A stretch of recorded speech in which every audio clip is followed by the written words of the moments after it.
गई भैया आपके। अब यहाँ से टेस्ट की शुरुआत होगी।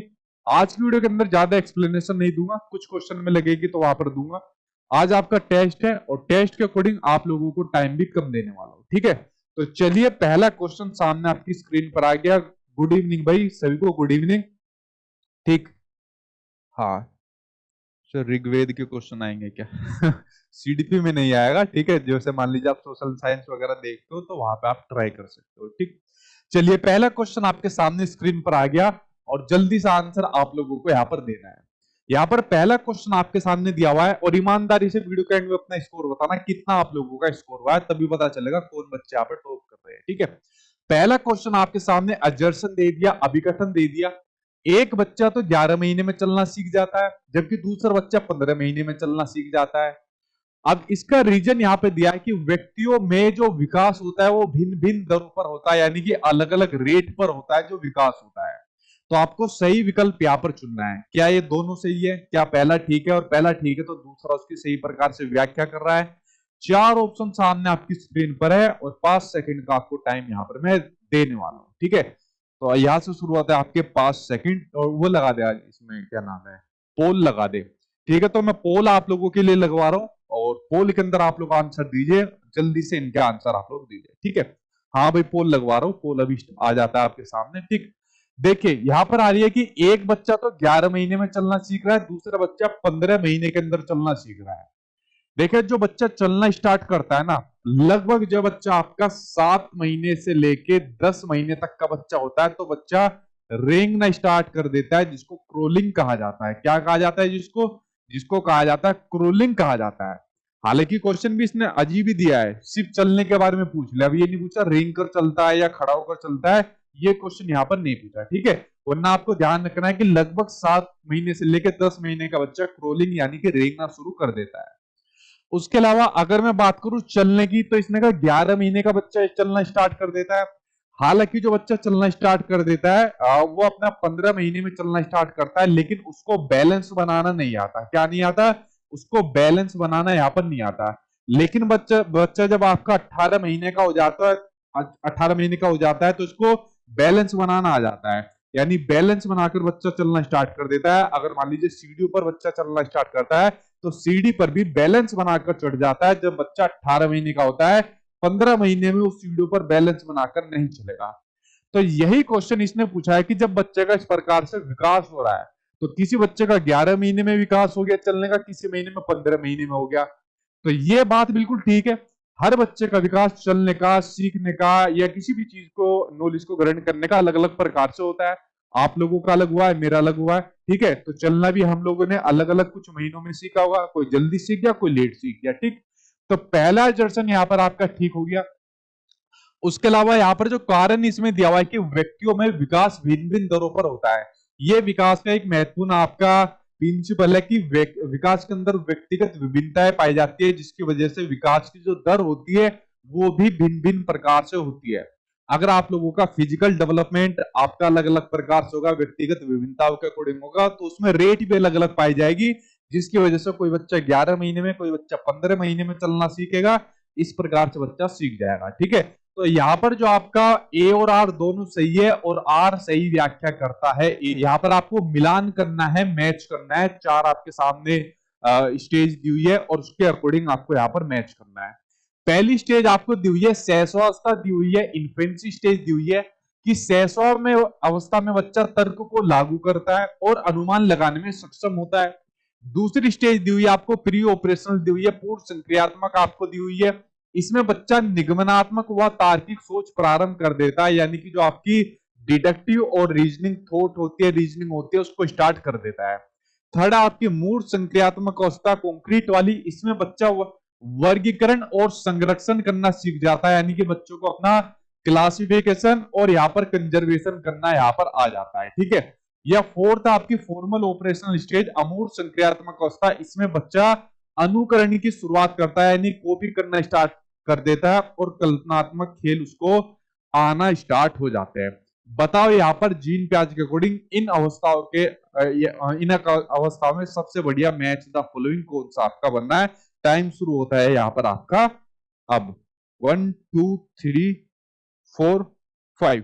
थर्ड थर्ड के साथ ज्यादातर बच्चे जा रहे हैं, बिल्कुल ठीक, यहाँ पर थर्ड हो जाएगा। राष्ट्रीय शिक्षा नीति 2020 में, एनईपी 2020 में निम्नलिखित में से किसकी वकालत की गई है उसके बारे में बताना है। क्या यहाँ पर बच्चों का होलिस्टिक डेवलपमेंट किया जाए, समग्र रूप से उनका विकास किया जाए, या बच्चों को एक्सपीरियंशियल लर्निंग दी जाए, अनुभवात्मक शिक्षा दी जाए, या उनके पाठ्यक्रम सामग्री में कटौती की जाए, या फिर बहुभाषावाद यानी कि मल्टीलिंगुअलिज्म की बात करता है जो एनईपी 2020 बात करता है। तो बताओ यहां पर सही आंसर आपका इसका क्या हो जाएगा। ठीक है, ठीक सर, विकास रेखीय होता है नहीं होता, विकास रेखीय नहीं होता आपका, विकास आपका स्पाइरल होता है। ठीक है, बच्चे ने कहा विकास क्या रेखीय होता है, रेखीय नहीं होता, विकास आपका स्पाइरल होता है, इस प्रकार से अनुभव पर आपका आधारित होता है। ठीक है, अब देखिए अगर मैं इस क्वेश्चन की आपको बताऊं जो सामने आपकी स्क्रीन पर क्वेश्चन है, एनईपी 2020 ने जो आपका यहाँ पर चीजों लिखित की है, रिकमेंड की है, वकालत की है, उसमें चारों ही ऑप्शन से आ जाएंगे कि बच्चे का समग्र रूप से विकास करना है, होलिस्टिक डेवलपमेंट करना है, चाहे बच्चे का फिजिकल हो, चाहे उसका कोग्निटिव हो, सोशल हो, इमोशनल हो, हर प्रकार से बच्चों का यहाँ पर विकास करना है, और उसको एक्सपीरियंशियल लर्निंग करानी है, जहां पर बच्चा खुद अपने अनुभव के आधार पर चीजें सीखता है, लर्निंग बाय डूइंग के माध्यम से सीखता है, तो अनुभवात्मक आपकी शिक्षा हो जाएगी। पाठ्यक्रम की सामग्री में कटौती की बात करता है, कंटेंट में कटौती की बात करता है कि बच्चों को ज्यादा कंटेंट ना कराया जाए, इसलिए करिकुलम ऐसा हो कि वो करिकुलम में कंटेंट कम हो, उस करिकुलम के अंदर जो आपके सब्जेक्ट होते हैं, सिलेबस होता है, उसके अंदर कटौती की जाए, और बच्चों को एक्टिविटीज के माध्यम से, बच्चों को ऐसी खेल विधियों के माध्यम से समझाया जा सके, और बच्चों को अपनी जो प्रत्यक्ष अनुभव होते हैं उनके माध्यम से बच्चा जब सीखेगा वो सबसे इफेक्टिव तरीके से सीखेगा, ना कि इनके माध्यम से, बल्कि आपका 10 दिन का 10 डे नो बैग डे भी आपका चलाया जाएगा। क्या चला जाएगा स्कूल के अंदर? नो बैग डे भी आपका चला जाएगा, कि साल में 10 दिन जो आपके रहेंगे, उस 10 दिन के अंदर बच्चों को कोई बैग लेकर नहीं आना, बिना बैग के अपना जो बच्चा सीखेगा वो गेम के माध्यम से सीखेगा, या फिर जो बच्चा सीखेगा इसके अंदर वो सीखेगा, जैसे मान लीजिए कुछ व्यवसायिक शिक्षा लेना चाहता है, तो जो व्यवसायिक उसको यहाँ पर नॉलेज देंगे उनके अंडर में काम करके सीखेगा। जो इमारतें रहेंगे, ठीक है, जो इमारतें रहेंगे उन इमारतों को जा जाकर बच्चा वहां पर ऑब्जर्व करेगा, लाल किला, ताजमहल, इस प्रकार की जो आसपास में रहेगी, इनके माध्यम से बच्चा यहाँ पर सीखेगा। बहुभाषावाद की बात करता है, मल्टीलिंगुअलिज्म की बात करता है, कि जहां पर एक क्लासरूम में अलग अलग प्रकार के बच्चे वहां पर पढ़ेंगे, अलग अलग भाषाओं के बच्चे पढ़ेंगे, तो इसको महत्वपूर्ण यहाँ पर माना है, और इसमें आपको साथ में ध्यान रखना है जो आपकी मदर टंग होती है, जो मातृभाषा होती है, इसके शिक्षण की बात की है। ये कहा हुआ है कि एटलीस्ट 5th क्लास या उससे आगे भी 8th क्लास या अगर उससे भी पॉसिबल हो सके तो उसमें भी आपको बच्चों की मातृभाषा में शिक्षण कराना है। तो यहाँ पर सभी की बात आपके एनईपी 2020 के अंदर आपकी रिकमेंड की गई है।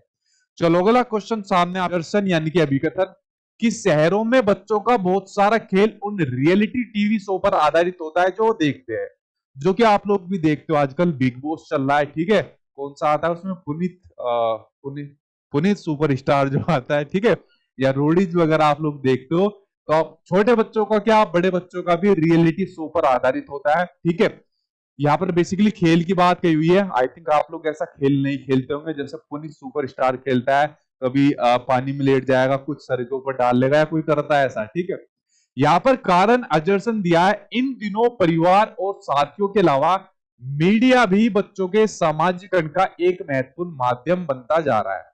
क्या ये दोनों ठीक है या इनमें से एक ठीक है, और जो ठीक है उसकी कौन सी सही प्रकार से व्याख्या कर रहा है, बताओ सही से, जल्दी से। इसका आंसर आपका क्या हो जाएगा?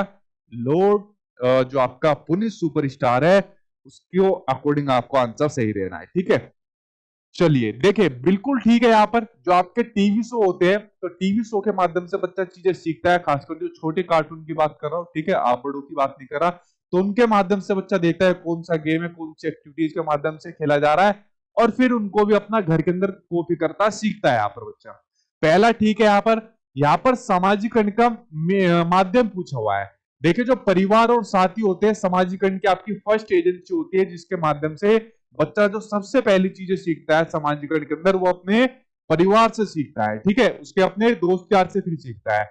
और उसके बाद जो सेकंड एजेंसी होती है, दूसरे नंबर पर जो एजेंसी होती है जिनके माध्यम से बच्चा चीजें सीखना स्टार्ट करता है, तो वो आपका मीडिया हो जाएगी। ठीक है, वो आपका मीडिया हो जाएगी। जैसे बच्चा आजकल आपके हर घर के अंदर बच्चा होगा सिर्फ मोबाइल फोन में लगा रहता होगा, यूट्यूब चलाता रहता होगा, उसमें चीजें देखता रहता होगा, ठीक है। तो मीडिया सामाजिकरण की सेकंड एजेंसी हो जाएगी, स्कूल आपका सेकंड एजेंसी इसके अंदर हो जाएगी, धार्मिक स्थल आपके इसके अंदर आपकी सेकंड एजेंसी हो जाएगी, जिनके माध्यम से बच्चा अपना सामाजिकरण करता है, समाज से चीजें सीखता है, ठीक है। तो पुनीत सुपरस्टार से आपने क्या चीजें सीखी वो आप लोग खुद मुझे कमेंट बॉक्स में बताना। तो आंसर आपका फर्स्ट सही हो जाएगा।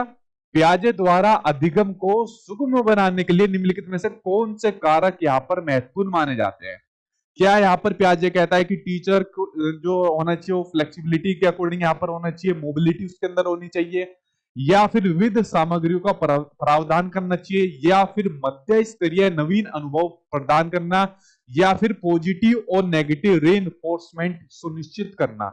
बताओ, जीन पियाजे ने जो अपना सिद्धांत दिया था उस सिद्धांत का इम्प्लीमेंटेशन जब आपके एजुकेशन के अंदर हुआ, शिक्षा के अंदर हुआ, मैं हट जाता हूँ साइड में से, तो कौन कौन सी चीजें यहाँ पर लागू की गई?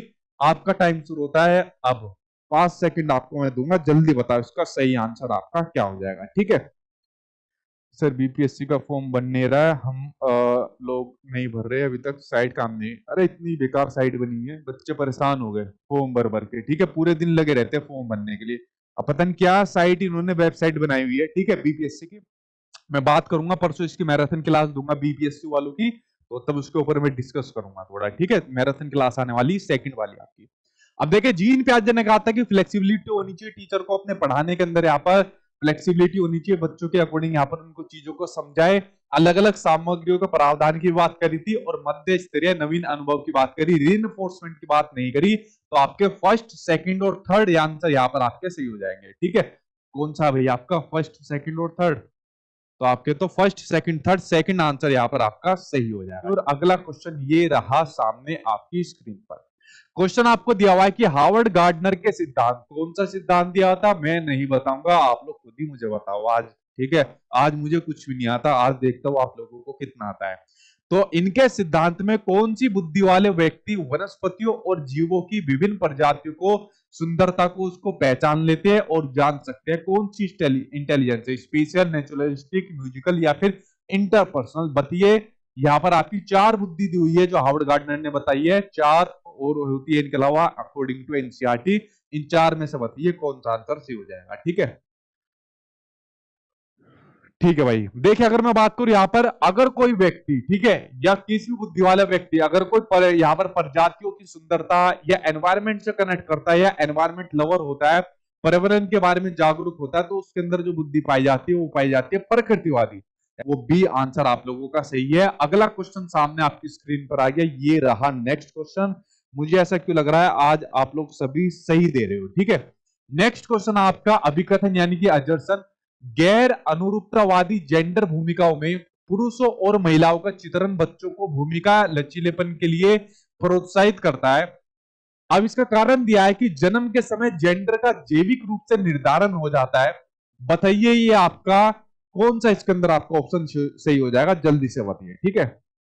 हाँ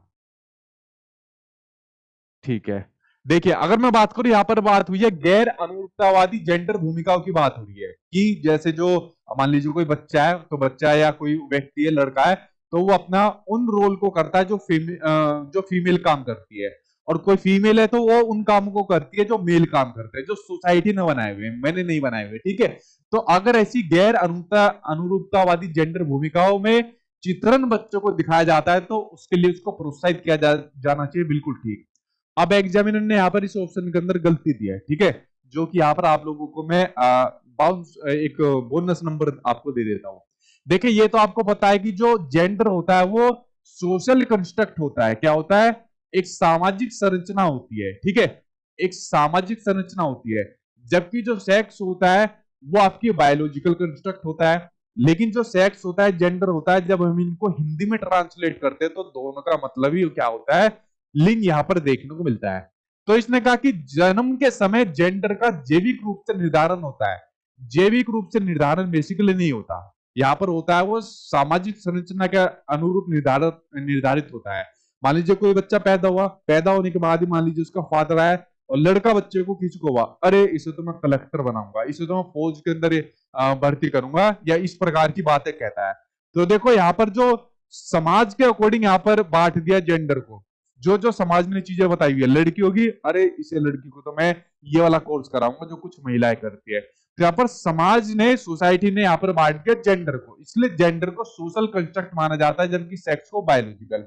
अब सीबीएसई वालों ने इसको क्या माना हुआ है, इसको दोनों को ठीक मान लिया और ये इसकी सही प्रकार से व्याख्या भी कर रहा है। बट अगर यहां देखा जाए तो सीबीएसई वालों ने इस चीज की गलती हुई है, क्योंकि सेक्स बायोलॉजिकल कंस्ट्रक्ट होता है और जेंडर आपका सोशल कंस्ट्रक्ट होता है। ठीक है, तो यहाँ पर ये थोड़ी सी गलती इन्होंने की हुई है। आप लोग इसका क्या दे रहे हो, बी। ठीक है, ए और आर दोनों सही है, लेकिन आर सही व्याख्या नहीं करता, बिल्कुल ठीक बात है, लेकिन सीबीएसई वालों ने इसको माना पहला। सीबीएसई वालों ने इसको पहला से ही मान लिया, क्योंकि कुछ क्वेश्चन ऐसे थे जो सीबीएसई ने इस बार ऑनलाइन में दिए थे, हर बार ही देता है, उसके अंदर कुछ ना कुछ गड़बड़ी रहती है या ऑप्शन के अंदर गड़बड़ी रहती है। तो आपको ध्यान रखना है कि जन्म के समय जेंडर जैविक रूप से निर्धारित नहीं होता, ये रहता आपका सोशल कंस्ट्रक्ट के अकॉर्डिंग निर्धारित रहता। तो सेकंड का अकॉर्डिंग आप लोग चले जाना। ठीक है, अधिकार अधिनियम 2016 आरपीडब्ल्यूडी एक्ट की बात आ गई। ठीक है, निम्न में से किस सिद्धांत को पक्ष पोषित करता है वो आपको यहाँ पर बताना है। बताइए, पहला आपका दिया हुआ है सेग्रेशन, दूसरा हुआ है आपका लेबलिंग, तीसरा इंक्लूजन, चौथा आपका इंटीग्रेशन। बताओ सही आंसर क्या हो जाएगा आरपीडब्ल्यूडी एक्ट के अकॉर्डिंग, या फिर मैं अगर बात करूं आपके एनसीएफ 2005 के अकॉर्डिंग, अगर बात करूं एनईपी 2020 के अकॉर्डिंग, तो किस सिद्धांत को पालन करने की बात यहां पर कही जाती है। देखिए, अगर मैं आपके आंसर की बात बताऊं, ठीक है, जो कि आप लोग आंसर सही दे रहे हो, बिल्कुल सही, इंक्लूसिव यानी कि समावेशी शिक्षा की बात करती है। इसके ऊपर नजर यहां पर डाल लेते हैं। अगला क्वेश्चन आपका दिया हुआ है कि सामग्री को कई तरीकों से प्रस्तुत करने के प्रावधान से निम्नलिखित में से किसके समावेशन में यहां पर मदद मिलेगी। ठीक है, अब उसके बारे में यहां पर बात करते हैं। बताओ, कंटेंट जो होता है, जैसे मान लीजिए बच्चों को आप कंटेंट दे रहे हो, तो किस प्रकार के समावेशन में उसको मदद मिलेगी। क्या यहाँ पर श्रवणवादी छात्रों के लिए मिलेगी, जो बच्चे यहाँ पर श्रवणवादी यानी सुन नहीं सकते हैं, दृष्टिवादी छात्र है, या फिर अधिगम कठिनाई महसूस करने वाले बच्चे हैं, या फिर लोकोमोटर डिसेबिलिटी से ग्रसित बच्चे हैं। तो बच्चों, किसके समावेशन करने के लिए जो आपका कंटेंट रहता है, सामग्री रहती है, उसका यहाँ पर आपको प्रावधान करना चाहिए। टाइम आपका शुरू होता है जल्दी से। ठीक है, ये रहा आपका टाइम शुरू। 5 डी। ठीक है, और डी आपने दिया सभी, बिल्कुल सही, सभी सही हो जाएंगे। देखिए, जैसे मान लीजिए बात हो रही है लोकोमोटर डिसेबिलिटी की बात हो रही है। ठीक है, लोकोमोटर डिसेबिलिटी के अंदर क्या हो जाएगा, मान लीजिए जो बच्चे के जॉइंट वगैरह से दिक्कत होती है। ठीक है, तो जो जॉइंट की वजह से मूवमेंट नहीं कर पाता अपने हाथ की, जैसा हम तो यहाँ पर कर रहे हैं, वो बच्चा नहीं कर पाएगा। ठीक है, पैरों के अंदर जॉइंट के अंदर दिक्कत होगी तो बच्चा सही प्रकार से नहीं चल पाएगा। तो ऐसे बच्चों के लिए कौन सी सामग्री दोगे, ऐसे बच्चों के लिए आप व्हील चेयर दे दो, व्हील चेयर की मदद से बच्चा चल लेगा। उसके लिए वॉकर की सुविधा आप करा दो, रैंप की सुविधा आप लोग करा दो। अगर कोई बच्चे को अधिगम कठिनाई या लर्निंग डिसेबिलिटीज है तो उसके लिए अलग अलग प्रकार की मेथड आप लोग अपना दो। सुनने और देखने के अंदर बच्चों को दिक्कत है तो ऐसे टीएलएम का यहाँ पर उपयोग करना चाहिए। अगर कोई बच्चा देख नहीं सकता तो सुन सकता है, सुन नहीं सकता तो देख सकता है। तो आपके आंसर बिल्कुल चारों ही यहाँ पर आपके सही हो जाएंगे। आंसर आपने यहाँ पर सही दिया हुआ है। चलिए, अगला क्वेश्चन सामने स्क्रीन पर आ गया, जल्दी से नजर डालते हैं इस क्वेश्चन के ऊपर। यह क्वेश्चन कहता है, आपका कथन दिया हुआ है, अजर्सन दिया हुआ है कि बच्चों के विकास पर शैशवावस्था यानी इन्फेंसी से एडोलसेंस यानी किशोरावस्था तक ध्यान देना जरूरी है। अब इसमें तर्क दिया है कि यद्यपि जीवन के शुरुआती कुछ वर्ष विकास के लिए बहुत महत्वपूर्ण है, मस्तिष्क नमनीयता, ये पहली बार सीटेट के एग्जाम में आया, वरना आज से पहले कभी नहीं आता था। जो आपका ब्रेन प्लास्टिसिटी की बात होती है, इसको मैंने आपको अच्छी तरीके से एक्सप्लेन किया हुआ है कि मस्तिष्क नमनीयता के दृष्टिकोण से पूरी बाल्यावस्था और किशोरावस्था सेंसिटिव यानी कि संवेदनशील अवधि है। बताओ इसका सही आंसर क्या हो जाएगा। टाइम आपका शुरू होता है अब। ठीक है, एक बात करो, जो कि आप लोग दे रहे हो बिल्कुल सही है। देखिए, बाल विकास के अंदर आप लोगों को क्या पढ़ाया जाता है, जो आप लोगों का सिलेबस है उसके अंदर क्या दिया रहता है, बाल विकास के अंदर शैशवावस्था से लेकर किशोरावस्था तक जो बच्चे का विकास होता है वही तो आपको पढ़ाया जाता है ना। तो अजर्सन आपको ठीक दिया हुआ है। जीवन के शुरुआती कुछ वर्ष विकास के लिए बहुत महत्वपूर्ण होते हैं, बिल्कुल महत्वपूर्ण होते हैं, तभी तो सरकार ने आपकी जो है ईसीसी के अंदर लाया गया, early childhood care and education के अंदर, कि बच्चों को 3 साल की उम्र से हम स्कूल के अंदर यहाँ पर भेजेंगे। बच्चों को जो 6 साल में होता है, लगभग मैंने आपको बताया हुआ है 85% तक ब्रेन का डेवलपमेंट हो जाता है। तो शुरुआत के कुछ वर्ष बच्चों के लिए बहुत महत्वपूर्ण होते हैं उसके विकास के लिए। और जो आपकी ब्रेन प्लास्टिसिटी होती है, देखिए एक आप लोग एक बात ध्यान रखना, ये जो आपकी प्लास्टिसिटी वर्ड आता है या आता है प्लास्टिक नेचर का आता है, जो डेवलपमेंट होता है ना, जो विकास होता है, तो विकास होता है आपका प्लास्टिक नेचर का होता है, यानी कि विकास के अंदर हम संशोधन कर सकते हैं। जैसे मैंने आपको सीडीपी के कंटेंट वाइज क्वेश्चन आंसर पढ़ाए, तैयारी कराई, और अब मैं आपका टेस्ट दे रहा हूं। तो जो चीज आप सीडीपी के बारे में आज से 1 महीना पहले जानते थे, आज की डेट के अंदर आप लोग उसी सीडीपी के अंदर निपुण यहां पर हो गए हो अच्छी तरीके से। ठीक है, तो आपने क्या काम करा, अपने विकास को आपने संशोधित कर लिया, प्लास्टिसिटी इसके अंदर अपनाई, इसको बेहतर आप लोग धीरे धीरे करते जा रहे हो। उसी प्रकार से जो आपकी ब्रेन प्लास्टिसिटी रहती है, जो हमारा ब्रेन रहता है, उसके अंदर भी आपका संशोधन होता रहता है, वो भी आपका विकसित होता रहता है संरचनात्मक या चाहे कार्यात्मक रूप से। जैसे पहले के जमाने में जो आदिवासी लोग रहते थे, जो हमारे पूर्वज रहते थे, जब आग जली तो आग के अंदर हाथ डाला तो उनको पता चल गया, आग में हाथ डालते भाई हमारा हाथ जल जाएगा। तो फिर धीरे धीरे करके ब्रेन डेवलप होता गया कि आग के अंदर हाथ नहीं डाला जाता है। ठीक है, तो आंसर आपका फर्स्ट यहाँ पर बिल्कुल सही क्वेश्चन की ओर। अगला क्वेश्चन ये रहा आपके सामने स्क्रीन पर। ठीक है, अगर एक चीज और देखते हैं, जैसे मान लीजिए कोई बच्चा दिव्यांग है या किसको किसी चीज से ग्रसित है, तो इनफैक्ट एग्जाम के अंदर भी, काफी एग्जाम के अंदर भी कैलकुलेटर ले जाने का प्रावधान है। ठीक है, तो ये बात आप लोग ध्यान रखना, आप लोग लेके मत चले जाना। ठीक है, कभी मुझे पकड़वा दो यार। ठीक, अगला क्वेश्चन सामने आपकी स्क्रीन पर है। अजर्सन आपको दिया हुआ है, अभिकथन आपको दिया हुआ है कि अधिगम के लिए विद्यालयों के सामाजिक अवसरों में भागीदारी महत्वपूर्ण है। इसमें तर्क दिया है, रीजन दिया है कि अधिगम मुख्य रूप से एक सामाजिक क्रिया है। क्या दोनों सही है, दोनों गलत है, या एक सही है और सही है, तो कौन सी उसकी सही प्रकार से व्याख्या कर रहा है, बताइए सही से। इसका आंसर आपका क्या हो जाएगा। ठीक है, हाँ पोल दे दो भाई, जल्दी जल्दी पोल दो आज इन्हें। ठीक, अच्छा जल्दी बोलते जल्दी देने पर चलो भाई, इसके अगर मैं आंसर की बात करूं, जो कि आप लोग बिल्कुल सही दे रहे हो, आंसर आपका फर्स्ट सही हो जाएगा। दोनों ही ठीक है। देखिए, जब बच्चा अधिगम करता है, लर्निंग करता है, तो विद्यालय के सामाजिक अवसरों में भागीदारी दो। विद्यालय के अंदर सामाजिक अवसर कैसे होंगे, बच्चों से डिस्कस करो, चर्चा करो, बच्चों को खोजबीन के लिए चीज यहाँ पर भेजो। उसके अलावा स्कूल के अंदर जो प्रोग्राम्स होते हैं, 26 जनवरी होती है, 15 अगस्त होता है, वहां पर उन एक्टिविटीज के अंदर बच्चों को शामिल करवाओ, तो वहां पर बच्चा इन सामाजिक अवसरों के माध्यम से सीखेगा जो उसको स्कूल के अंदर मिलते हैं। अब रीजन दिया है कि अधिगम मुख्य रूप से एक सामाजिक क्रिया है, बिल्कुल सही बात है भाई। अधिगम जो होती है, लर्निंग कैसी होती है, सोशल होती है, सामाजिक होती है।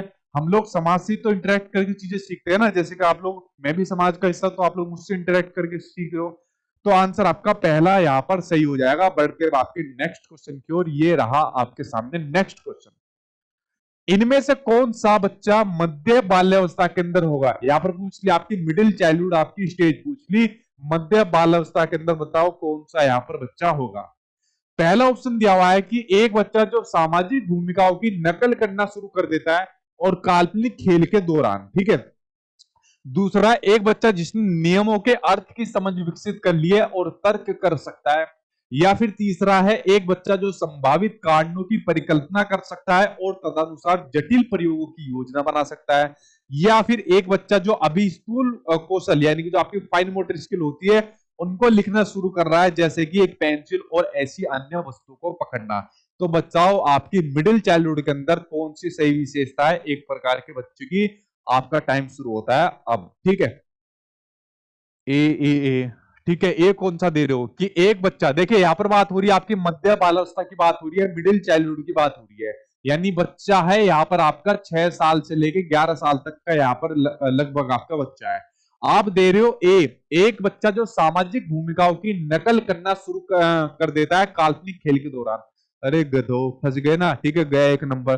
देखो, जो प्रतीकात्मक गेम बच्चा खेलना शुरू कर देता है, यानी जो कल्पनात्मक खेल होते हैं, और जो बच्चा यहाँ पर नकल करना शुरू कर देता है, अनुकरण करना शुरू करता है, वो आपका जो शुरू करता है ना, वो आपका इसके अंदर नहीं करता, वो आपका अर्ली चाइल्डहुड के अंदर बच्चा शुरू करता है, ना कि आपका मिडिल चाइल्डहुड के अंदर। ठीक है, तो आपकी अर्ली चाइल्डहुड आपकी स्टेज हो जाएगी, ना कि आपकी मिडिल चाइल्डहुड हो जाएगी, जिसके अंदर जो बच्चा रहता है वो रहता है बच्चा 2 साल से लेकर 6 साल तक का यहाँ पर बच्चा रहता है। तो ये तो गया आप लोगों का, जिन्होंने भी इसका आंसर ए दिया था। ठीक है, और आप लोग क्या आंसर दे रहे हो, ए बी। ए वाले बहुत थे, गए ए वाले। तो दूसरा है, एक बच्चा जिसने नियमों के अर्थ की समझ को विकसित कर लिया, बिल्कुल ठीक है, और तर्क यहां पर कर सकता है। तो देखिए तर्क करना बच्चा, जीन पियाजे ने भी कहा है, तर्क करना बच्चा स्टार्ट कर देता है जब बच्चा थर्ड स्टेज के अंदर होता है, 7 से 11 साल के अंदर होता है। तो आंसर क्या हो जाएगा? सेकंड आंसर यहाँ पर आपका सही। अगला क्वेश्चन सामने स्क्रीन पर है। लेव वाइगोस्की के अनुसार निम्नलिखित में से कौन सा कारक बच्चे के संज्ञानात्मक विकास को सुगम बनाता है, इसको एक्सेसिबल बनाता है? पहला दिया हुआ है इसके अंदर आपका कल्चरल टूल्स, दूसरा दिया हुआ है आपका सोशल इंटरेक्शन, तीसरा इक्विलिब्रेशन, चौथा रिवॉर्ड। बताओ सही आंसर आपका क्या हो जाएगा जीन पियाजे के अकॉर्डिंग, जिन्होंने सामाजिक सांस्कृतिक का आपका सिद्धांत दिया हुआ है। ठीक है, ठीक है भाई। सब पोल में एक नंबर है, चारों ऑप्शन आ रहे हैं भाई पोल के अंदर आपका। देखिए जीन पियाजे के अकॉर्डिंग इन्होंने क्या कहा था? कल्चरल टूल्स, जैसे मान लीजिए लैंग्वेज, तो लैंग्वेज क्या होती है? लैंग्वेज भी आपको बच्चों के अधिगम के अंदर महत्वपूर्ण रोल निभाती है, उनके कॉग्निटिव डेवलपमेंट को सुसाध्य करती है। जो लैंग्वेज होती है, बड़ा फोकस इन्होंने लैंग्वेज के ऊपर करा था। सोशल इंटरेक्शन, बेसिकली इनका सिद्धांत है सामाजिक सांस्कृतिक सिद्धांत, कि बच्चा समाज से इंटरेक्ट करके चीजें सीखता है, तो सोशल इंटरेक्शन हो जाएगा। इक्विलिब्रेशन, रिवॉर्ड आपका नहीं होगा, तो फर्स्ट और सेकंड आंसर आपका यहां पर सही हो जाएगा।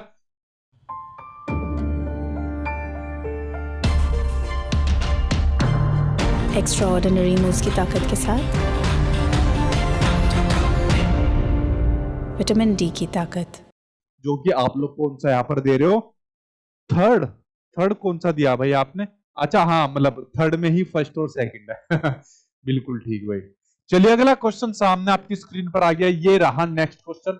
निम्नलिखित में से कौन सी रणनीति कक्षा में व्यक्तिगत मतभेदों को पूरा करने के लिए प्रभावी नहीं है? क्वेश्चन ध्यान से पढ़ना। व्यक्तिगत मतभेद जो होते हैं, आप लोगों के बीच में भी व्यक्तिगत मतभेद होते हैं, ठीक है, क्योंकि यहाँ पर व्यक्तिगत विभिन्नताएं पाई जाती है, तो व्यक्तिगत मतभेद भी आपको देखने को मिलेंगे।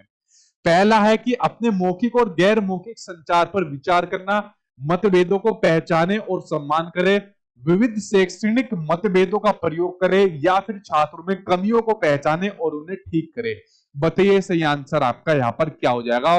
जो व्यक्तिगत मतभेद होते हैं, चाहे विकास के अकॉर्डिंग बात करें या चाहे उनके सोचने के अकॉर्डिंग, चिंतन के अकॉर्डिंग यहाँ पर बात करें, ठीक है, बताइए इसका आप लोगों का आंसर क्या हो जाएगा सही? ठीक, थर्ड, फोर्थ, ठीक, बिल्कुल यहाँ पर फोर्थ आंसर से हो जाए कि सीखने के आकलन के बजाय सीखने के लिए आकलन सुनिश्चित करने के लिए एक शिक्षक को क्या चाहिए? यहाँ पर बात हो रही है कि आपका जो असेसमेंट फॉर लर्निंग होता है और असेसमेंट जो ऑफ लर्निंग होता है, तो ऑफ की जगह फॉर पर ज्यादा ध्यान केंद्रित करा जाए। ऐसा क्यों? शिक्षक को ऐसा क्यों चाहिए? क्या शिक्षार्थियों को केवल संज्ञानात्मक क्षमताओं पर ध्यान केंद्रित करना चाहिए? क्या शिक्षण अधिगम की दैनिक प्रक्रिया में आकलन को शामिल करना चाहिए, या फिर सीधे निर्देश की विधि द्वारा ही शिक्षण को करें, या फिर कंपटीशन की भावना को बढ़ावा देने के लिए बच्चों के बीच में कंपैरिजन यानी कि तुलना करिए? बताइए आपका सही आंसर क्या हो जाएगा इस वाले असेसमेंट के अकॉर्डिंग? ठीक है, हाँ ठीक है भाई। देखिए अगर मैं आपके आंसर की बात करूं तो आंसर आप लोगों का सही जा रहा है। क्या? देखिए यहाँ पर बात हो रही है असेसमेंट फॉर लर्निंग की, वो असेसमेंट जो आपका टीचिंग लर्निंग प्रोसेस के दौरान होता है। जैसे मैं अभी आपका आकलन कर रहा हूं, कुछ क्वेश्चन आपसे पूछ रहा हूं, आप लोग आंसर दे रहे हो, और जो बच्चे गलत बता रहे हैं फिर उनकी सही प्रकार से व्याख्या भी मैं यहाँ पर कर रहा हूँ। तो इसलिए आपके असेसमेंट फॉर लर्निंग को सबसे बेस्ट असेसमेंट कहा जाता है, यानी जो आपका फॉर्मेटिव असेसमेंट होता है, ठीक है। तो इसलिए ही आपके इस असेसमेंट को ज्यादा बढ़ावा देने की बात कही हुई है। और जो आपका समेटिव असेसमेंट यानी असेसमेंट ऑफ लर्निंग है, इसको खत्म करने की बात की जा रही है एनपी 2020 के द्वारा भी, क्योंकि ये वो असेसमेंट होता है जब टीचिंग लर्निंग प्रोसेस खत्म हो जाता है। जब आज का वीडियो हमारा ये टेस्ट खत्म हो जाएगा, टेस्ट खत्म होने के बाद आप पूछोगे सर इसका आंसर क्या होगा, फिर मैं आपको नहीं बता पाऊंगा, क्योंकि तब मैं सोने चला जाऊंगा, आप क्वेश्चन पूछते रहना, मैं सोता रहूंगा। लेकिन अभी आपका असेसमेंट कर सकता हूं, अगर आपको कोई दिक्कत समझ में नहीं आई, आपका कमेंट पढ़ा फिर उसका समाधान कर दिया, ठीक है। तो यहाँ पर शिक्षण अधिगम की जो दैनिक प्रक्रिया होती है उसमें भी आपको आकलन को शामिल करना चाहिए। इसलिए असेसमेंट ऑफ लर्निंग की जगह असेसमेंट फॉर लर्निंग को बढ़ावा देने की यहाँ पर बात हो रही है। सेकंड आंसर इसके अंदर आपका सही हो जाएगा। एक बच्चा पहले अपने हाथ से बॉल जैसी बड़ी चीजों को पकड़ना सीखता है, फिर उसके बाद चिमटी पकड़ का इस्तेमाल करके एक मटर उठाना यहां पर सीखता है। तो यह एग्जाम्पल विकास के किस सिद्धांत को दर्शाता है? सिफेलोकोडल, प्रोक्सिमोडिस्टल, इक्विलिब्रेशन, या फिर कंजर्वेशन? बताओ सही आंसर आपका क्या हो जाएगा? विकास के सिद्धांत से संबंधित क्वेश्चन पूछा हुआ है, ठीक है। ठीक। 16, 16 में क्या हुआ भाई आपका? 16 16 16 16, ठीक है। 16 में क्या था आपका कि छात्रों में कमियों को पहचाने और फिर उन्हें ठीक करे, ठीक है। तो निम्नलिखित में से कौन सी रणनीति कक्षा में व्यक्तिगत मतभेदों को पूरा करने के लिए प्रभावी नहीं है? तो ये प्रभावी नहीं है कि कमियों को पहचाने और फिर उन्हें ठीक करे। देखिए, पहले मैंने बताया ना, जो आपके दो ऑप्शन है ना, ये जो आपके दो ऑप्शन है, ये तो बिल्कुल एक्यूरेट, ठीक है। मतभेदों को पहचाने, सम्मान करे, लेकिन छात्रों की कमी को कैसे पहचानेंगे? यहाँ पर तो मतभेदों को पहचानने की बात हो रही है ना। तो ये दो ऑप्शन ही आपके खतरनाक है, लेकिन अगर इन दो में से भी सेलेक्ट करना तो फोर्थ आंसर आपका सही हो जाएगा। मतभेदों को यहाँ पर पहचानने की बात हो रही है, ना कि छात्रों की कमियों को पहचानने की यहाँ पर बात हो रही है, ठीक है। तो यहाँ पर कौन सा हो जाएगा? व्यक्तिगत मतभेदों के अकॉर्डिंग फोर्थ आंसर यहाँ पर सही हो जाएगा, ठीक। चलिए बढ़ते अब आपके सामने नेक्स्ट क्वेश्चन की ओर। कौन सा क्वेश्चन पर हम लोग थे? ये रहा आपके सामने स्क्रीन पर फोर्थ क्वेश्चन, कि बताइए विकास का कौन सा सिद्धांत को दर्शाता है, वो आपको यहाँ पर आंसर बताना है, ठीक है। देखिए, पहला ऑप्शन आपके सामने सिफेलोपोडल, जब बच्चे का विकास जो होता है आपका सिर से पैर की ओर होता है। किससे होता है? सिर से पैर की ओर होता है। दूसरा होता है आपका प्रोक्सिमोडिस्टल, जो विकास होता है सेंटर से शुरू होकर फिर बाकी के हिस्सों की ओर चला जाता है। तो यहाँ पर प्रोक्सिमोडिस्टल क्या कहता है कि पहले सेंटर का विकास होगा, फिर नीचे पैरों की तरफ जाएगा, फिर ऊपर बाकी के हिस्से की तरफ जाएगा। तो यहाँ पर जो बच्चे ने चीजें सीखी, वो बड़ी चीजों को पकड़ना पहले सीख लिया, यानी कि हाथों का इस्तेमाल करा बड़ी चीजों को यहाँ पर पकड़कर, और उसके बाद फिर छोटे मटर को उठाना सीख लिया इसका इस्तेमाल करके। यानी कि फिर उसको इतनी समझ आ गई कि इस मटर के दाने के लिए मैं किसी चीज से उसको उठा भी सकता हूं। तो इस प्रकार की इसको बच्चे के अंदर समझ विकसित होगी। यानी पहले हाथों का हुआ, क्योंकि विकास सेंटर से शुरू होकर पहले हाथों में गया और फिर उसके ब्रेन की तरफ गया, शरीर की तरफ गया। तो आंसर आपका प्रोक्सिमोडिस्टल सही इसके अंदर हो जाएगा। बैठने की व्यवस्था में लचीलापन अधिगमकर्ताओं का समूह में कार्य करना किस कक्षा कक्ष की आपकी विशेषता होती है, ठीक है।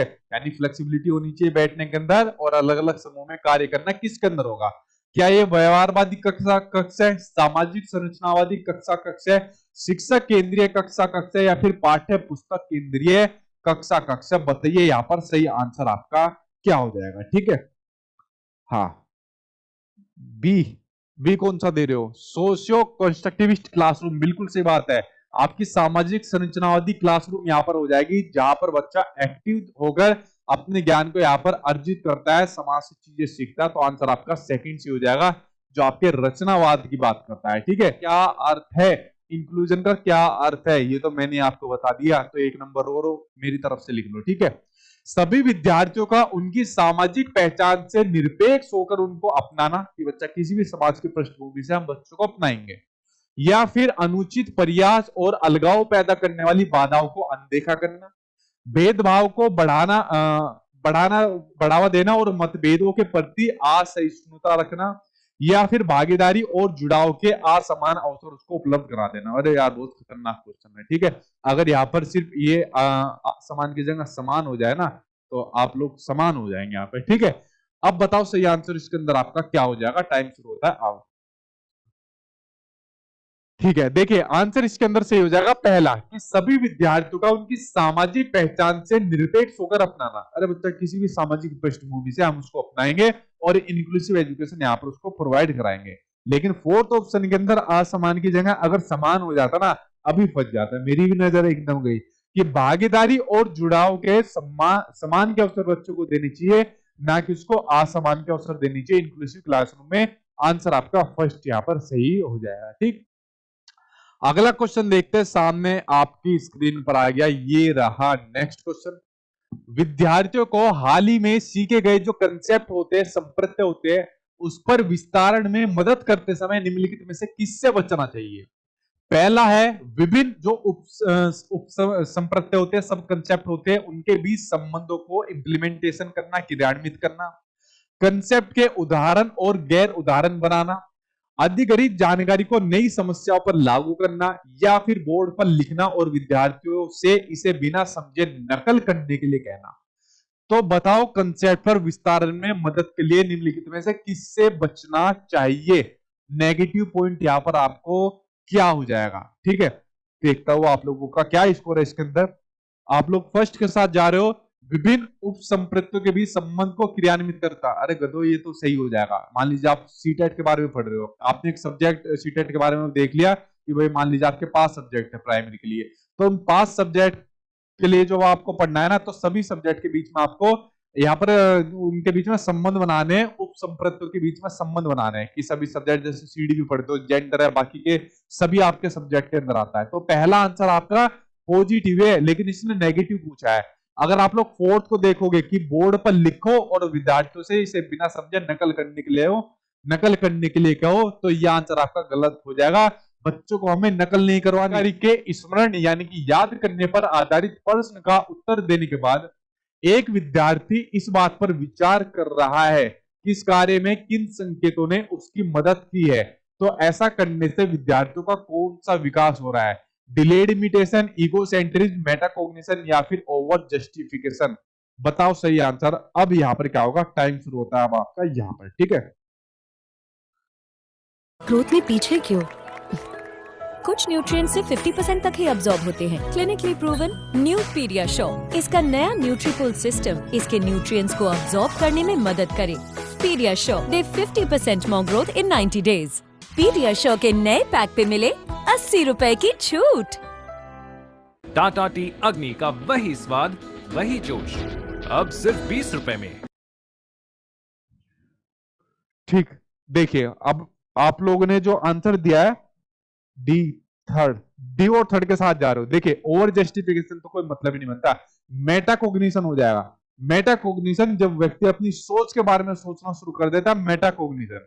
तो किसी भी जानकारी को स्मरण पर आधारित प्रश्नों का उत्तर देने के लिए विद्यार्थी इस बात पर विचार कर रहा है कि इस कार्य में किन संकेतों से उसकी मदद हो सकती है, तो आपका मेटाकॉग्निशन इसके अंदर हो जाएगा। डिलेड इमिटेशन, ठीक है, आज स्थगित आपका अनुकरण जो आपका होता है, जिसमें बच्चा सामने आने वाली बिना चीज को देखे भी उसका इमेजिनेशन करना स्टार्ट कर देता है, नकल करना स्टार्ट कर देता है।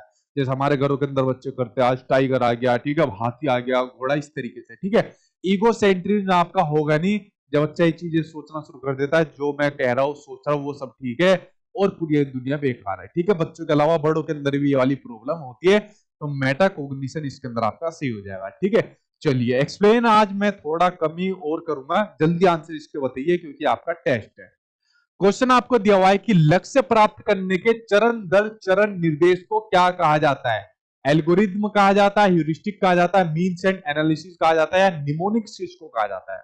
बताओ सही आंसर क्या होगा। निमोनिक्स सबसे पहले आपका जब पेपर ऑनलाइन हुआ था तब आपका पूछा गया था, एक आपका चंकिंग आया था, एक निमोनिक्स आया था। बेसिकली आपका मेमोरी के अंदर आपके मेथड होते हैं मेमोरी को स्टोर करने के लिए, ठीक है, जिसको मैंने ऑलरेडी आप लोगों को बताया हुआ है, ठीक। और अब आपको बताना है कि स्टेप बाय स्टेप जो आपका अचीवमेंट होती है उसके निर्देश को यहाँ पर क्या कहा जाता है। एल्गोरिथम मेथड, कलन विधि, बिल्कुल सही हो जाएगा।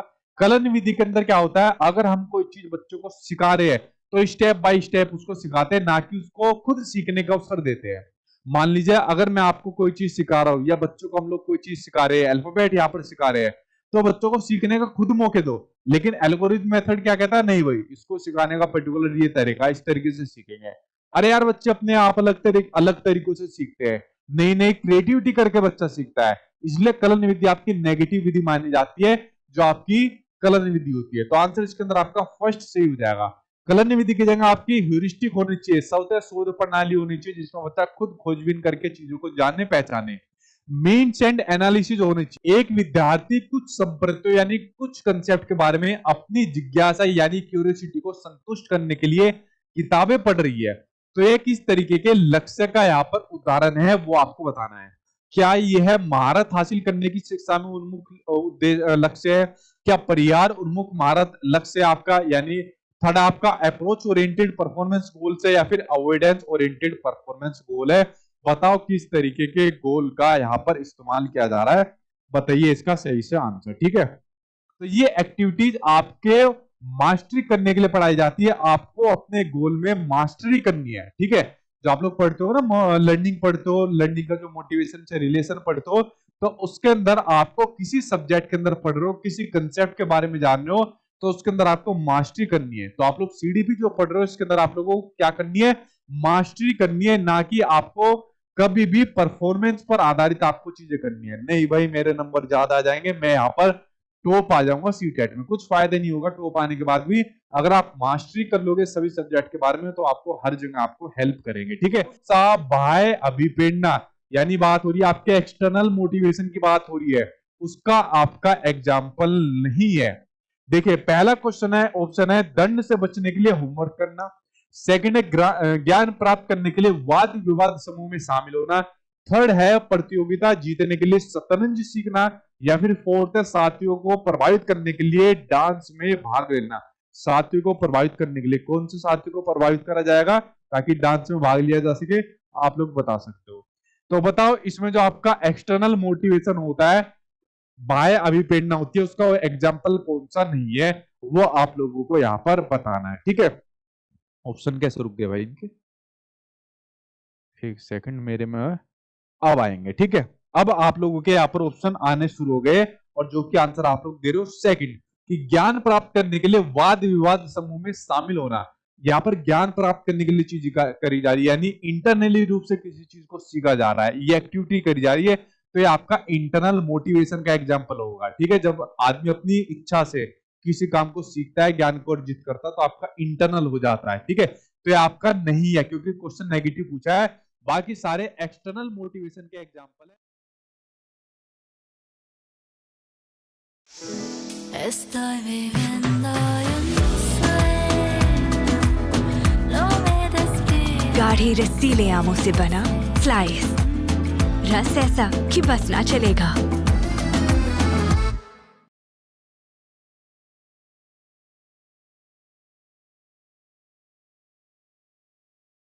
हेलो फ्रेंड्स, कैसा सब लोग। तो फ्रेंड्स आज की वीडियो के अंदर मैं आपके लिए लेकर आया हूँ एक बड़ा ही महत्वपूर्ण एक सीडीपी का मॉडरेट टेस्ट।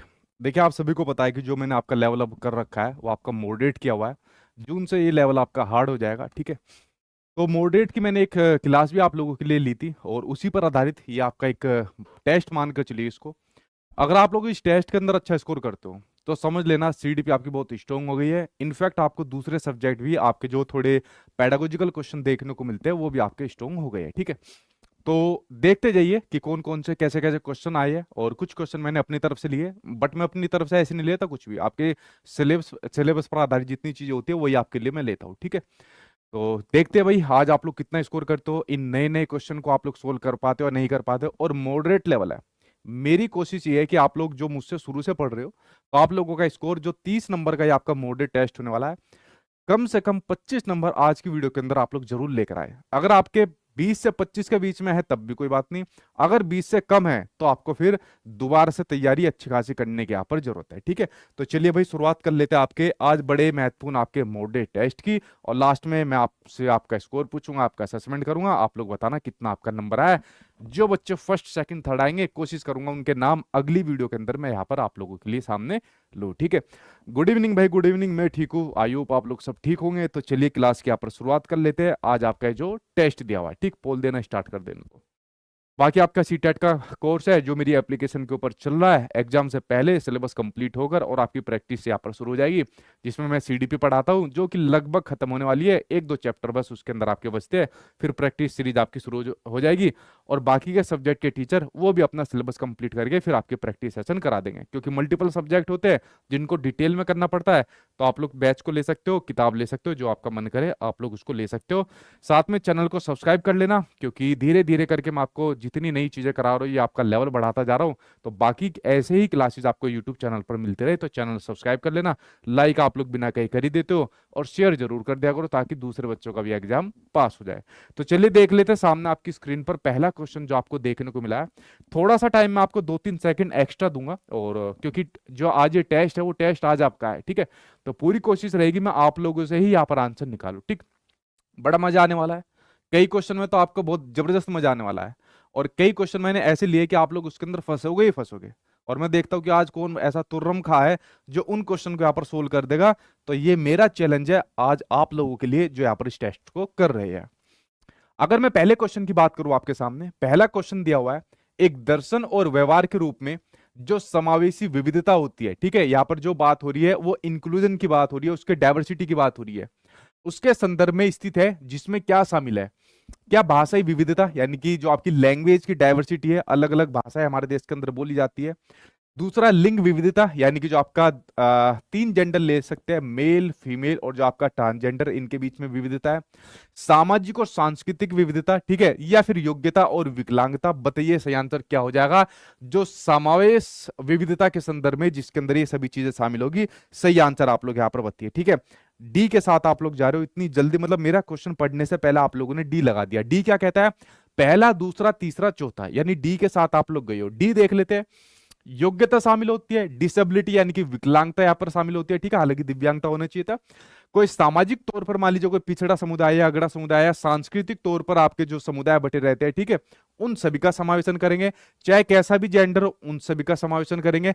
चाहे कैसे ही किसी की भी कोई भाषा हो, यानी कि किसी की भी कोई भी मदर टंग यहाँ पर क्यों ना हो, उन सभी का, क्योंकि समावेशी शिक्षा कहती है सभी प्रकार के बच्चों को शामिल करना है, चाहे किसी भी प्रकार का बच्चा हो, किसी भी सामाजिक सांस्कृतिक परिवेश का बच्चा हो, सभी को शामिल करेंगे। तो पहले का आंसर जो आप लोगों ने फोर्थ बताया, वो बिल्कुल यहां पर आप लोगों ने ठीक बताया। सेकंड क्वेश्चन आप लोगों के सामने दिया हुआ है, आंसर अब आप लोग यहां पर ध्यान से देखना। ठीक, क्वेश्चन आपके सामने दिया हुआ है कि निम्न में से कौन से युग्म का मिलान सही है। यहां पर आपको करेक्ट मैच बताना है कि करेक्ट मैच कौन सा है। यहां पर आपका पहला यहां पर दिया हुआ है आपके सामने संवेदी चालक अवस्था, यानी कि जो आपकी सेंसरी मोटर स्टेज होती है, उसमें कहा है कि बच्चा मूर्त समस्याओं पर तर्क करना शुरू कर देता है। सेकंड, प्री ऑपरेशनल स्टेज यानी कि पूर्व संक्रियात्मक अवस्था, जिसमें बच्चा प्रतिवर्ती सोच तथा विकेंद्रीकरण यानी कि डिसेंट्रेशन का प्रोसेस उसको आ जाता है, यानी कि ये ऑपरेशन उसको आ जाता है। थर्ड, मूर्त संक्रियात्मक अवस्था यानी कि कॉन्क्रीट ऑपरेशनल स्टेज, जिसमें बच्चा ऑब्जेक्ट परमानेंस यानी कि वस्तु स्थायित्व या जीववादी सोच उसके अंदर आ जाती है, यानी कि एनिमिस्टिक थिंकिंग उसके अंदर आ जाती है। या फिर फोर्थ, औपचारिक संक्रियात्मक अवस्था यानी कि फॉर्मल ऑपरेशनल स्टेज, जिसमें बच्चा मूर्त सोच पर करना स्टार्ट कर देता है। बताइए सही आंसर क्या होगा?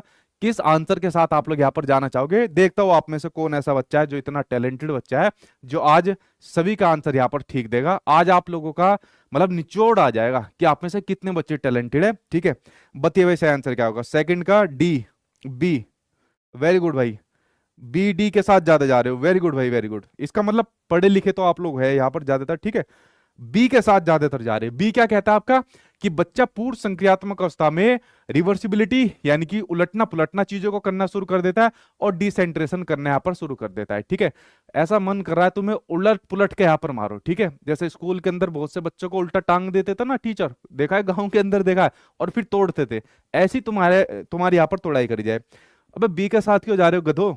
ये डिसेंट्रेशन का प्रोसेस प्री ऑपरेशनल में कब से हो गया? जब आदमी किसी एक चीज की एक से ज्यादा विशेषताओं की ध्यान देता है। जैसे मैंने आपको बताया था, ये पेन है, इससे लिखने का भी काम होता है, इससे मारने का भी काम होता है, इससे लड़की अपना जूड़ा भी बना लेती है। तो डिसेंट्रेशन का प्रोसेस प्री ऑपरेशनल के अंदर होता है। बेवकूफ, ठीक है, फिर आंसर गलत बता दिया। इसी में तो मुझे देखना है कि तुम लोग कितने बड़े तुर्रम खाओ। तो बी तो गलत हो गया। अब यहाँ पर बच्चे निकल कर आए, सर सी होगा। ठीक है, वेरी गुड भाई, ये है वो बच्चे जो बहुत ही टैलेंटेड है। इन्होंने कहा यहाँ पर सी होगा। क्यों? जीववादी सोच बच्चे के अंदर आ जाती है मूर्त संक्रियात्मक अवस्था में, यानी जो बच्चा होता है वो सजीव और निर्जीव चीजों के बारे में अंतर करना शुरू कर देता है। बिल्कुल ठीक बात बताई। लेकिन निर्जीव स्टूडेंटो, ठीक है, मूर्खो, ये तो देख लो, ये वस्तु स्थायित्व का गुण कहां पर आ जाता है? ऑब्जेक्ट परमानेंस का गुण आपका कंक्रीट के अंदर नहीं आता, आपकी सेंसरी मोटर स्टेज के अंदर आना शुरू कर देता है। तो सी वालों, ठीक है, आप लोगों का भी यहां पर गलत हो गया। अब यहां पर निकल कर आ रहे हैं डी वाले, निकल कर आ रहे हैं। अभी ए वाला नहीं निकला कोई भी, ठीक है। अब डी वाले आगे। डी वाले क्या कहते हैं कि औपचारिक संक्रियात्मक अवस्था यानी कि फॉर्मल ऑपरेशनल स्टेज, यानी कि बच्चा 11 साल से प्लस का है। तो भाई इसमें मूर्त नहीं, इसमें अमूर्त सोच स्टार्ट होती है। कौन सी? इसमें अमूर्त सोच स्टार्ट होती है। तो डी के साथ कैसे जा रहे हो? कोई और बचा है? एक आधा ऑप्शन वाला कुछ बचा है? ये अपनी तरफ से और दे दो यहां पर। अब ए वाले भी आ गए एक दो यहां पर, ठीक है। मूर्त समस्याओं पर जो बच्चा तर्क करना शुरू करता है, संवेदी के अंदर नहीं, वो आपका कंक्रीट के अंदर करना शुरू करता है जब बच्चा 7 से लेके 11 साल तक का होता है। ठीक है, तो ये बच गया भाई तुम लोगों का यहाँ पर डमरू। इसमें सारे ऑप्शन गलत है। इसका एग्जैक्ट आंसर पता है क्या था? इसका एग्जैक्ट आंसर था अमूर्त सोच, यहाँ पर लिखा था, बट मैंने इस क्वेश्चन के साथ छेड़खानी कर दी और मैंने सोचा कि देखते हो इसके अंदर आज लोग कितने फंसोगे, कितने लोगों का मोए मोए यहाँ पर होगा। तो यहां पर अगर आपको अमूर्त सोच दिया होता तो आपकी औपचारिक संक्रियात्मक अवस्था ठीक बैठ जाता, लेकिन मैंने सिर्फ इसको मूर्त सोच कर दिया। तो मूर्त सोच तो आपकी मूर्त संक्रियात्मक अवस्था यानी कि कंक्रीट स्टेज में आती है ना। तो भाई ये आप लोगों के सारे ऑप्शन यहां पर गलत है। आप जानकर मैंने यहां पर ऑप्शन के साथ छेड़खानी करी थी और देखना था किसके कितने लोग फंसोगे। और बिल्कुल ऐसे जैसे भेड़ चाल चल रही है, सर बी गलत है तो फिर सी गलत है तो फिर डी, एक दो और बता दो अपने पास से निकाल के। तो सारे ऑप्शन गलत है। तो इसके अंदर आप लोगों ने, अगर किसी ने आज की वीडियो में कह दिया ना 30 में से 30 है, ठीक है, तो 30 यहाँ पर उसे अलग प्रकार के यहाँ पर ऐसे ऐसे शब्द मिलेंगे तो अगली क्लास में नहीं आएगा। ठीक, समझिए आप लोग, यहाँ पर आपके सारे ऑप्शन यहाँ पर गलत है। ठीक है, ये होता है रट्टू तोतों के नतीजे, रटने की चीजों का नतीजा ये यहाँ पर देखने को मिलता है। अगला देखते हैं, अगला आपके सामने क्या दिया हुआ है, कोई आंसर नहीं होगा। अब क्यों बोल रहे हो कोई आंसर नहीं होगा? ठीक है, अब तो कुछ फायदा ही नहीं है। जैसे कि अगला क्वेश्चन आपके सामने स्क्रीन पर है कि हार्वर्ड गार्डनर के अनुसार एक दर्शन शास्त्री यानी कि जो फिलोसफर होता है उसके पास डैश प्रकार की बुद्धि और जो मूर्तिकार होता है उसके पास डैश प्रकार की बुद्धि की मात्रा अधिक होती है। बताइए, क्या लिंग्विस्टिक यानी कि भाषिक या इंटरपर्सनल है, या स्पेशल या इंटरपर्सनल है, या इंटरपर्सनल स्पेशियल है, या फिर इंटरपर्सनल लिंग्विस्टिक है? बताइए सही आंसर क्या होगा, किसके साथ आप लोग यहाँ पर जाओगे? ठीक है, हे प्रभु ये क्या हो गया? ठीक है, नाम लिख रखा है नरेंद्र मोदी। ठीक है, बताओ भाई किसके साथ आप लोग यहाँ पर जाओगे? सर ये कैसे किए? बस मैंने कुछ नहीं करा, मैंने सिर्फ यहाँ पर अमूर्त को मूर्त कर दिया, थोड़ा सा चेंज कर दिया, और मुझे पता थी तुम लोग सारे इसके अंदर फंस जाओगे। क्यों? रट्टू तोते की तरह प्रीवियस ईयर के क्वेश्चन याद कर रखे। आज की क्लास में नए नए क्वेश्चन भी मिलेंगे, ठीक है, इसी पैटर्न पर आधारित, आपके सीबीएसई के पैटर्न पर आधारित, लेकिन पीवाईक्यू नहीं रहेंगे, उसमें दिमाग लगाना पड़ेगा। देखिए यहाँ पर अगर मैं बात करूं, फिलोसफर की बात करूं, ठीक है, आप लोगों को पता होगा कि जैसे फिलोसफी, मुझे नहीं लगता आप लोगों ने पढ़ी होगी, क्योंकि जैसे DSSB के अंदर मैं फिलोसफी पढ़ाता हूँ, मतलब बहुत डिटेल में नहीं, उतनी जितने एग्जाम के पॉइंट ऑफ व्यू के लिए आपकी जरूरी होती है। तो जो इंटरपर्सनल इंटेलिजेंस है, जिसमें आदमी खुद से कनेक्ट करता है, खुद से बात करता है, खुद के मनोदशा हाव भाव को यहाँ पर जानना चाहता है, जैसे मैं आपको कहता हूँ आध्यात्मिक गुरु हो गए या फिलोसफर हो गए जो खुद से इंटरेक्ट करते हैं, तो ये होती है आपकी इंट्रापर्सनल इंटेलिजेंस होती है। ठीक है, जो आपकी फिलोसफर या आध्यात्मिक गुरु के अंदर देखने को मिलती है। अगर मैं बात करूं आपके मूर्तिकार की बात करूं, मूर्तिकार के अंदर जो बुद्धि होती है वो होती है आपकी स्पेशल इंटेलिजेंस होती है, यानी कि जब व्यक्ति अमूर्त तथ्यों के आधार पर चिंतन करता है, तो मूर्तिकार क्या काम करता है, कोई भी उसके सामने रो में मटेरियल आ जाएगा और अपने माइंड के अंदर एक इमेज बना लेगा और उसी के आधार पर उसका डिजाइन बनाता चला जाएगा। यानी उसके सामने चीज तो कॉन्क्रीट है, लेकिन एब्स्ट्रैक्ट क्या है, अमूर्त क्या है, अमूर्त तथ्य माइंड के अंदर है कि मुझे मूर्ति किस बारे में बनानी है, कि जानवर के बारे में बनानी है, आदमी के बारे में बनानी है, और उसी प्रकार से वहां पर काट शीट करके बना देता है। तो आंसर यहाँ पर, थर्ड आंसर यहाँ पर आपका सी हो जाएगा। ये तो आसान होगा, थर्ड आंसर यहाँ पर सी हो जाएगा। ठीक है, मॉडरेट लेवल मैंने इसलिए लिखा हुआ है क्योंकि 2-4 क्वेश्चन आपको इजी मिलेंगे और 2-4 क्वेश्चन हार्ड मिलेंगे, बाकी सारा लेवल आपका मॉडरेट देखने को मिलेगा। अगला क्वेश्चन देखिए क्या दिया हुआ है, नेक्स्ट क्वेश्चन स्क्रीन पर। अजरसन यानी कि कथन आपके सामने दिया हुआ है कि समस्या समाधान पढ़ाते समय टीचर्स को चाहिए कि वे बच्चों को अपनी सोच के बारे में सोचना, मुझे जल्दी से कमेंट बॉक्स में बताओ, अपनी सोच के बारे में सोचने को क्या कहा जाता है, अपने चिंतन के बारे में चिंतन करने को क्या कहा जाता है, कौन सी स्किल होती है, कमेंट बॉक्स के अंदर जल्दी बताओ। और सीखने के तरीकों पर ध्यान केंद्रित करने के लिए उसको हतोत्साहित करे, उसको डिस्करेज करे। क्या ये बात बिल्कुल ठीक है जो यहाँ पर कथन आपके सामने दिया हुआ है? अब तर्क इसमें यह दिया हुआ है कि जो संज्ञानात्मक क्षमताएं होती है, यानी कि जो आपकी कॉग्निटिव या मेटा कॉग्निटिव जो एबिलिटीज होती है, उनका विकास समस्या समाधान में प्रॉब्लम डालता है, यानी कि बाधा डालता है। बताओ सही आंसर क्या हो जाएगा, किसके साथ आप लोग यहाँ पर जाना शुरू करोगे? ठीक है, जल्दी जल्दी आप लोग यहाँ पर बताइए। अभी तक किसी ने भी नहीं बताया, ठीक है, अभी तक इसके बारे में नहीं बताया किसने कि अपनी सोच के बारे में सोचने को क्या कहा जाता है। ठीक है, जल्दी बताओ अपनी सोच के बारे में सोचने को क्या कहा जाता है, क्योंकि आंसर आप लोग यहां पर जा रहे हो इसके डी के साथ जा रहे हो, वो तो मैंने आपका देख लिया। मेटाकोग्निशन, मेटाकोग्निशन, मेटाकोग्निटिव, बिल्कुल ठीक बात है। मेटाकोग्निटिव एबिलिटीज कहा जाता है जब आदमी अपनी सोच के बारे में सोचना शुरू कर देता है, ये आपकी मेटाकोग्निटिव एबिलिटीज होती है। ठीक है, तो यहाँ पर जो आपकी मेटाकोग्निटिव एबिलिटीज होती है, जिसमें व्यक्ति तर्क करता है, समस्या का समाधान करता है, चिंतन करता है, ये समस्या समाधान में बाधक नहीं होती है भाई, आपको ये हेल्प करती है। ठीक है, ये सहायक होती है। तो ये तो आपका यहाँ पर गलत है, और ये गलत वैसे ही हो जाता है क्योंकि इसने मेटाकोग्निटिव को डिस्करेज यानी कि हतोत्साहित करने की बात कर दी, जबकि एक टीचर को इसको हमेशा एनकरेज करना चाहिए। ठीक है, क्या करना चाहिए, एनकरेज यहाँ पर करना चाहिए। तो दोनों गलत है। क्या है, ए और आर दोनों यहाँ पर आपके गलत हो जाएंगे। फोर्थ आंसर यहाँ आपका सही हो जाएगा। बढ़ते हुए आपके नेक्स्ट क्वेश्चन की ओर देखते हैं, अगला क्वेश्चन क्या दिया हुआ है। अगला क्वेश्चन आपके सामने दिया हुआ है, योग्यता को डैश और असफलता यानी फेलियर को डैश के रूप में सोचना छात्र को अधिक प्रयास करके अधिक मेहनत करने के लिए प्रेरित करता है। बताओ योग्यता को क्या माना जाएगा, क्या इनको स्थिर माना जाएगा या इनको वृद्धिशील माना जाएगा? और जो फेलियर होता है इसको अपमानजनक माना जाएगा, हमारी तो बेइज्जती होगी, या सीखने का अवसर माना जाएगा, या अपमानजनक या सीखने का अवसर? बताओ सही आंसर क्या हो जाएगा, किसके साथ आप लोग यहाँ पर जाना स्टार्ट करोगे? जल्दी से आंसर आप लोग मुझे यहाँ पर बताइए। ठीक है, किसके साथ आप लोग यहाँ पर जा रहे हो, मेटाकोग्निटिव, मेटाकोग्निटिव, वेरी गुड, ठीक है। ओम प्रकाश सिंह भाई मेटाकोग्निटिव की स्पेलिंग ठीक करो। आप लोग बिल्कुल यहाँ पर ठीक जा रहे हो, फोर्थ आंसर के साथ जा रहे हो। फोर्थ क्या है, वृद्धिशील यानी कि इंक्रीमेंटल। देखो जब भी योग्यता की बात आ जाएगी ना, तो ये आपकी एंटाइटी व्यू नहीं देखना, या तो आपको इंक्रीमेंटल व्यू देखना है। यानी कि इंक्रीमेंटल व्यू का मतलब क्या होता है, एक ऐसा व्यू, एक ऐसी योग्यता, ठीक है, एक ऐसा कह सकते हो जो वृद्धिशील जो विचार होता है, जो आपकी योग्यता को बढ़ाता है। जैसा आप लोग यहाँ पर पढ़ रहे हो, तो मैंने पहले आपके लिए इजी लेवल लिया, इजी लेवल के बाद फिर मैंने आपकी योग्यता का इंक्रीमेंटल व्यू कराना चाहा कि भाई मैं आपको मॉडरेट सीरीज स्टार्ट कर रहा हूं, उसी का आधार पर ये आज आपका मॉडरेट लेवल का आपका एक टेस्ट भी लिया है। उसके बाद मैं हार्ड टेस्ट स्टार्ट कर दूंगा आपके लिए, जून से आपके हार्ड टेस्ट स्टार्ट हो जाएंगे। तो योग्यता को मैं आपको बढ़ा रहा हूं ना, इंक्रीमेंट कर रहा हूं ना, वृद्धि कर रहा हूं योग्यता में आपकी। तो योग्यता में आपका कभी भी फिक्स नहीं होना चाहिए, आपका क्या होना चाहिए, हमेशा इंक्रीमेंटल होना चाहिए, यानी कि वृद्धिशील होना चाहिए। और जबकि जो फेलियर होता है, जो असफलता होती है, तो असफलता को कभी भी अपमान के रूप में नहीं लेना कि मैं तो फेल हो गया, बेइज्जती हो गया, बाहर जाके लोग बात क्या कहेंगे क्या नहीं कहेंगे। हमेशा ये देखना है, इसको सीखने का एक अवसर मानना है कि हमने कुछ ना कुछ अपने फेलियर से भी सीखा है, ठीक है। तो फेलियर होना कोई बुरी बात नहीं है। आदमी अगर जितनी बार मान लीजिए फेल भी होता है, कुछ ना कुछ अनुभव यहाँ पर उससे लेता है, तो फेलियर को कभी भी नेगेटिव वे में नहीं लेना है आपको। तो आंसर यहाँ पर बिल्कुल ठीक आप लोग दे रहे हो, फोर्थ आंसर यहाँ आपका सही हो जाएगा। नेक्स्ट देखते हैं, नेक्स्ट आपके सामने क्या दिया हुआ है। अगला क्वेश्चन आपके सामने स्क्रीन पर है कि किस एज तक बच्चे जो होते हैं वो वृत्त, वर्ग और त्रिभुज, यानी कि यहां पर बात हो रही है सर्कल, स्क्वायर्स और ट्रायंगल्स की बात हो रही है, उसकी शेप्स यानी कि उसकी आकृतियां बनाना स्टार्ट कर देते हैं। 6 साल में, 10 साल में, 2 साल में या 3 साल का बच्चा बनाना स्टार्ट कर देता है। बताओ ये जो फिगर्स होती है इन सभी की, किस स्टेज में बच्चा इनको बनाना यहाँ पर स्टार्ट कर देता है, ठीक है। ठीक है सर अर्थपूर्ण अधिगम क्या होता है, सर अर्थपूर्ण अधिगम क्या होता है, ठीक है भाई। एक काम करना, अर्थपूर्ण अधिगम डिटेल में समझना है, पहली क्लास देखना मॉडरेट सीरीज की, उसमें डिटेल में समझा रखा है। इनफैक्ट इजी वाली सीरीज में भी समझा रखा है, सब समझ में आ जाएगा अर्थपूर्ण अधिगम। सिंपल सा भी ये समझ लीजिए, जो आप लोग यहाँ पर अधिगम कर रहे हो ना, तो इफेक्टिव करो, अर्थपूर्ण करो, यानी कि मीनिंगफुल करो। मान लीजिए आज मैंने आपका टेस्ट लिया फॉर एग्जाम्पल, और